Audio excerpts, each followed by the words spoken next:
Tu vois ces tatouages japonais, immenses, détaillés, presque vivants? Et bah, si je te disais que derrière ces images, il y a une histoire beaucoup plus sombre que ce que tu t'imagines. Une histoire de pouvoir, de marginalisation et même de crime. Aujourd'hui, au Japon, un simple tatouage peut encore te fermer les portes d'un bain public ou te faire passer pour un criminel. Et pourtant, à l'origine, cet art, que l'on appelle irezumi, était une véritable œuvre vivante, un langage visuel codifié, presque sacré. Alors comment on est passé d'un art aussi riche et respecté à un symbole de rejet, de peur et de yakuza? Dans cette vidéo, on va plonger dans l'histoire fascinante et parfois dérangeante du tatouage japonais, de ses origines ancestrales à son lien avec les gangs, jusqu'à sa renaissance aujourd'hui. L'irezumi, ce n'est pas juste de l'encre sur la peau, c'est une histoire qu'on porte à vie. Bienvenue dans cette nouvelle vidéo.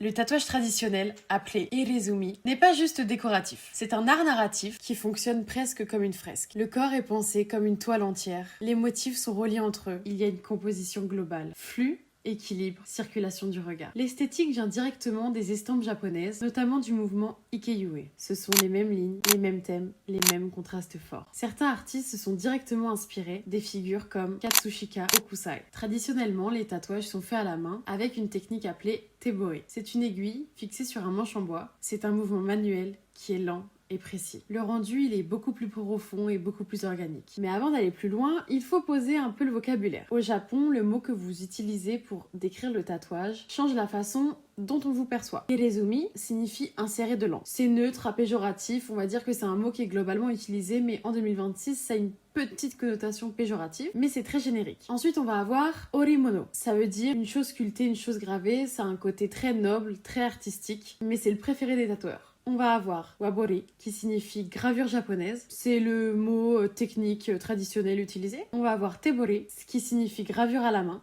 Et ça, c'est aussi respecté des artisans. Et on va avoir des bokei, ce qui signifie punition à l'encre. Donc ça, c'est un peu moins gratifiant. Le maître tatoueur, appelé orishi, utilise un manche en bois ou en métal, noomi, au bout duquel est fixé un faisceau d'aiguilles. Et au mouvement rythmique du poignet, il insère de l'encre sous la peau, coup par coup. Et le son caractéristique, c'est cha-cha-cha. Avec le temps, sous la peau, le noir vire légèrement au bleu. C'est ce qu'on appelle le bleu d'irezumi. Une bonne signification des tatouages anciens des yakuza. La composition de ces irezumi, elle est codifiée. Le tatouage suit souvent une structure qui est précise. Le dos, ça va être par rapport aux scènes principales. Les bras ou les jambes, ils vont avoir une connotation d'extension. Et certaines zones du corps, elles vont volontairement être laissées vides. Et c'est une vraie grammaire visuelle.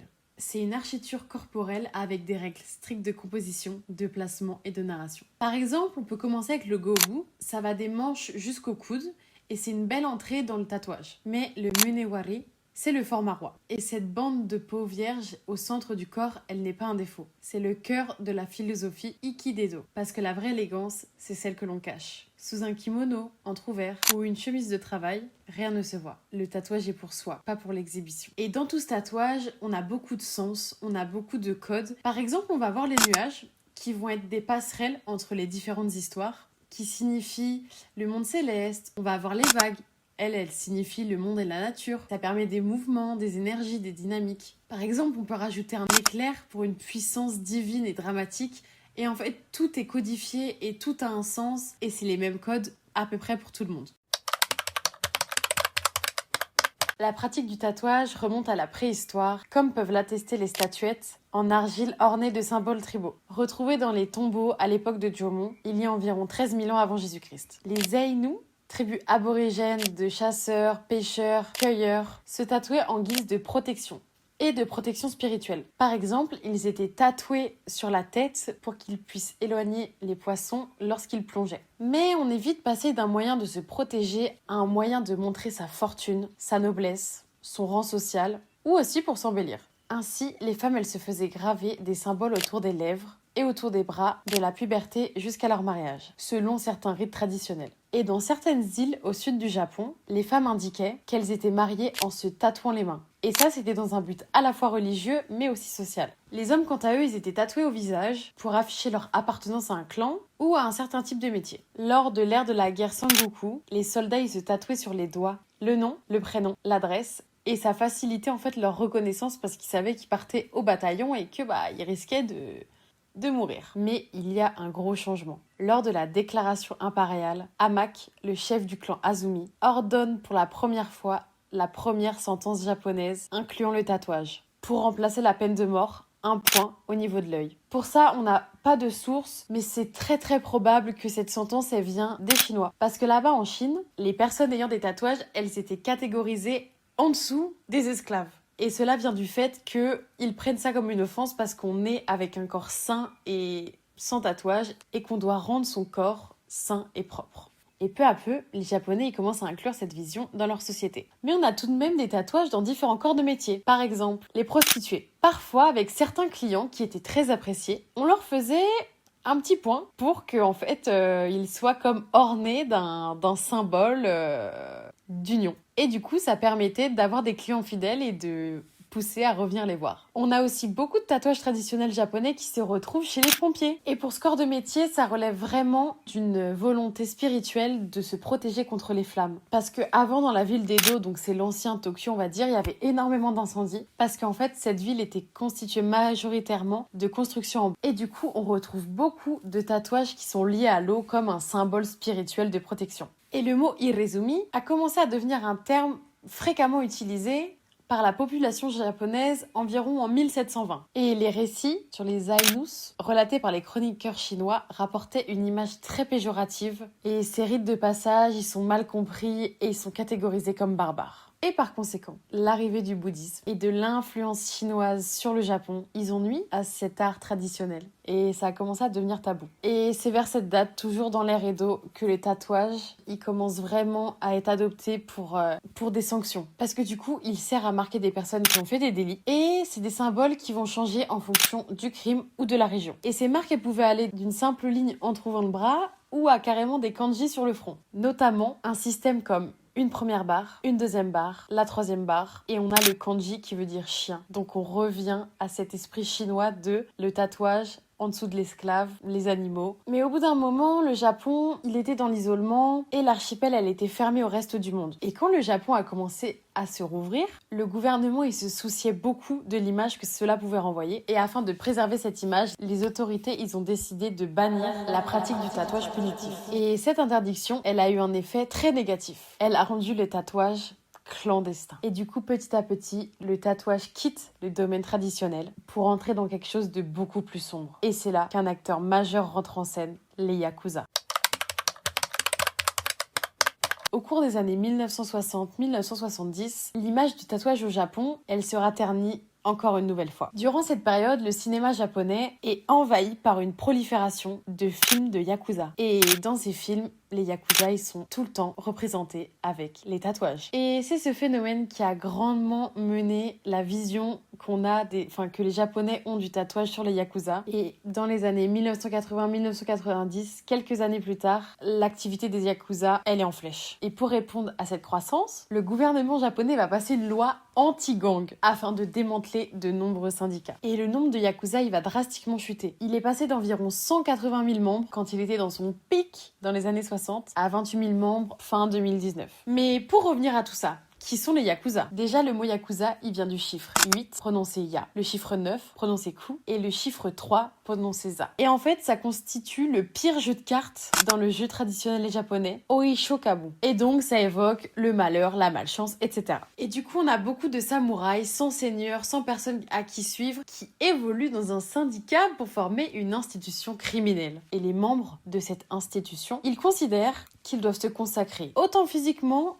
qu'autant mentalement, que autant financièrement à leur organisation. Et donc, au cœur de cette idéologie de Yakuza, se trouve un code d'honneur basé sur deux concepts. Le Geri, ce qui signifie l'obligation, et le Ninjo, l'humanité. Geri, elle définit la dette d'horreur qu'un membre doit à son supérieur. C'est un élément clé pour renforcer la loyauté au sein de cette organisation. Tandis que le Ninjo, ça va beaucoup plus être l'empathie envers les autres qui sert de contrepoids à la rigueur dans la structure rigide de la mafia. Et tout ça, en fait, ça amène les membres du groupe à faire passer l'intérêt collectif avant l'intérêt personnel. Un petit exemple assez marrant, quand on fait une erreur ou que quelqu'un sous notre responsabilité fait une erreur, et ben on se coupe le petit doigt comme signe de pardon. Et en fait, c'est honorable honorable d'un point de vue des Yakuza de accepter, de présenter leurs excuses en se tranchant le petit doigt. Oui, vous avez bien entendu. Et les Yakuza, ils ont pas forcément d'idéologie politique affirmée, mais on peut dire qu'ils se rapprochent de la droite et même de l'extrême droite. Mais contrairement à la plupart, à la quasi-totalité des organisations criminelles dans le monde, les Yakuza, ils sont pas forcément illégaux. Parce qu'en fait, tout le monde sait qu'ils appartiennent aux Yakuza, c'est écrit sur les devants de porte, et c'est pas caché. Mais en fait, ils font quoi les Yakuza? Traditionnellement, leurs syndicats, ils exploitent des entreprises de jeux de hasard, de recouvrement de créances, de prêts illégaux, de réseaux de prostitution,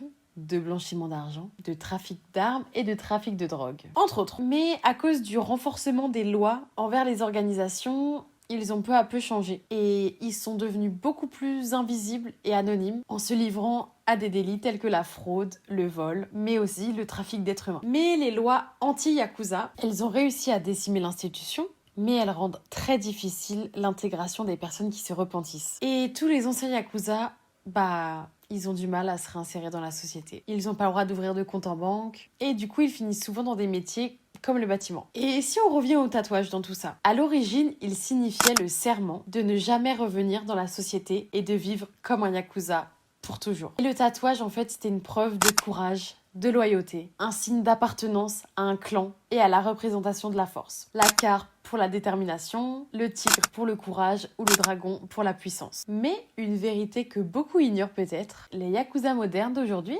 ils se tatouent plus parce qu'à cause des lois anti-Yakuza, les jeunes membres, ils évitent les tatouages pour pas se faire identifier par la police. Contrairement à leurs aînés qui eux en avaient plein. Et malgré tout ça, c'est bel et bien à cause des Yakuza qu'il y a encore des traces dans la société japonaise, même en 2026. Parce que même si les choses elles évoluent, le Japon, lui, il reste profondément marqué. Parce que c'est à cette période que les personnes tatouées commencent à avoir des problèmes sur l'archipel. Elles étaient interdites de onsen, de piscine, de plage, de ryokan, de sanctuaires, de temples, de salles de sport. Pas de prêt à la banque, pas de centre aquatique. Sans parler de Yakuza, ils étaient complètement mis de côté. Il y a une étude en 2015 qui a été faite sur les onsen. Il y a 56% qui refusaient l'entrée aux personnes tatouées et que 13% qui autorisaient les visiteurs à venir s'ils cachaient leur tatouage. C'était en 2015, cette étude, elle a quand même 10 ans. Mais ça montre que malgré tout, ça a eu du mal à évoluer. Et cette stigmatisation, elle a beaucoup touché les femmes, au point que certains tatoueurs refusent de les tatouer, par peur des complications qui pourront découler sur leur vie. Mais, en septembre 2020, la loi relative au tatouage, elle a complètement changé. Et la Cour suprême du Japon a déclaré qu'il n'était plus nécessaire de posséder un acte ou une licence médicale pour faire un tatouage. Et ce qui rendait le métier de tatoueur complètement légal. Mais en réalité, cette loi, elle a rien changé parce que depuis des centaines d'années, les personnes, elles se faisaient tatouer, même clandestinement, ça se faisait encore. Mais c'est une belle évolution. Et encore aujourd'hui, il y a de nombreux endroits où même en 2026, on peut pas y aller si on est tatoué. Si vous allez au Japon et que là où vous êtes, il n'y a aucun onsen qui accepte les tatouages, vous pouvez toujours vous rendre dans des sento pour y vivre une expérience assez similaire. Les sento, ce sont des bains publics, mais qui, contrairement aux onsen, ne sont pas des lieux de loisirs, mais sont des lieux à des fins sanitaires et hygiéniques. Car oui, autrefois, les Japonais, ils ne possédaient pas de douche dans leur logement. Et du coup, ils devaient se rendre tous les jours au sento. Ce qui fait que du coup, dans les sento, toute personne est autorisée à y aller, même vous les tatoués. La plage, ça peut également devenir un endroit inaccessible. Bon, en vrai, généralement, les petits tatouages, ils posent pas de problème. Mais si vous voulez profiter des plages et que vous avez beaucoup de tatouages sur certaines plages, ça va pas du tout être possible. Du coup, il existe des habits avec des manches longues qui permettent de vous couvrir et il faut savoir qu'au Japon, c'est très répandu de se baigner couvert entre guillemets afin de se protéger du soleil. Et du coup, contrairement à ce qui se passe à l'intérieur du Japon, depuis les années 1990, ailleurs dans le monde, le horimono devient de plus en plus populaire dans l'univers des tatouages. Et c'est dans les années 2000-2010 que ça explose. En Europe, aux États-Unis ou en Amérique du Sud, de nombreux tatoueurs s'enseignent à cette pratique. Et de nos jours, le horimono a jamais été aussi populaire que maintenant. Mais du coup, grâce à cette loi qui est passée en 2020, le Japon a tranché un débat historique. Au moins dans son pays, le tatouage c'est un art et pas un acte médical. Et cette décision, elle ouvre la reconnaissance des irezumi comme un patrimoine immatériel. Depuis 2020, le tatouage japonais a un tournant. Et entre tradition et modernité, entre rejet et fascination, l'irezumi continue d'exister, de se transformer et surtout de survivre. Mais ce qui est fascinant, c'est que cet art, autrefois caché, presque interdit, il est aujourd'hui à admirer dans le monde entier. Comme si ce qui autrefois était considéré comme une honte est enfin accepté comme une vraie forme de beauté. Alors, la prochaine fois que tu vois un tatouage, plus particulièrement un tatouage japonais, rappelle-toi, tu ne vois pas juste un dessin, tu vois une histoire, un héritage et parfois une rébellion. C'est la première vidéo que je tourne, alors n'hésite pas si tu as aimé, à commenter, à partager, à me suivre sur tous mes réseaux sociaux. C'est la première fois que je me lance dans ce format. Tout n'est pas parfait, mais aidez-moi à m'améliorer. Moi, j'ai beaucoup aimé faire ça et j'espère que ça va vous plaire. N'hésitez pas à me dire aussi quel prochain sujet vous voulez que j'aborde comme ici, parce que pour ceux qui ne le savent pas, j'ai un podcast où j'ai vraiment des conversations. Là, on était vraiment plus dans l'expérience, dans la découverte. Et puis, moi, je vous dis à une prochaine. Bisous!